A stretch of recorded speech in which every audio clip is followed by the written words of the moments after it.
So katatapos lang kanina nang maganap ang official and final weigh-in para sa malaking boxing event bukas. Nakatakda kasing magsagupa ang kasalukuyang Unified Super Middleweight World Champion Saul Canelo Alvarez at ang undefeated top prospect na si Edgar Berlanga. Nabatid sa kanilang weigh-in may timbang si Canelo na 166.8 pounds samantalang si Berlanga naman ay 167.7 pounds.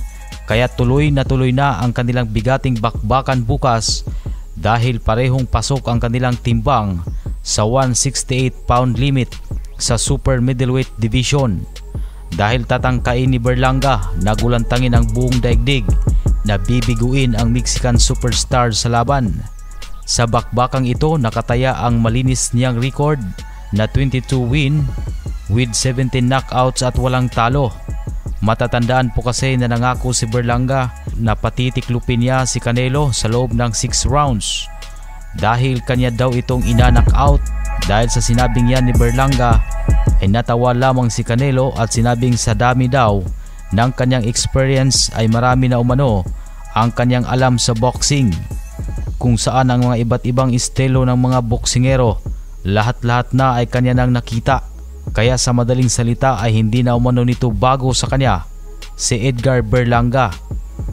At syempre lalaban din sa undercard ng Canelo Alvarez at Edgar Berlanga sila former IBF Super Middleweight World Champion Caleb Plant laban kay Trevor McCombie at ang kasalukuyang WBA Middleweight World Champion Erislandy Lara kontra sa former World Champion na si Danny Garcia, ang former Unified Super Bantamweight World Champion Stephen Fulton kontra kay Carlos Castro, ang former WBA Junior Welterweight World Champion Rolando Romero laban kay Manuel Jaime.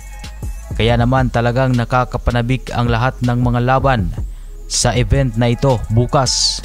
At sa ibang usapan naman ay walang takot na lumaban at tumungo sa bansang Japan ang ating kababayan na si Ador the Terminator Torres. Kanyang sinagupa at hinarap ang Japanese undefeated fighter na si Kosi Nogami.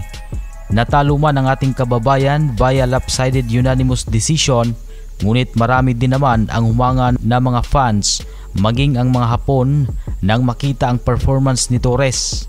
Buong puso itong lumaban at dumayo sa bansang Japan at ipinamalas ang dugong mandirigmang Pilipino.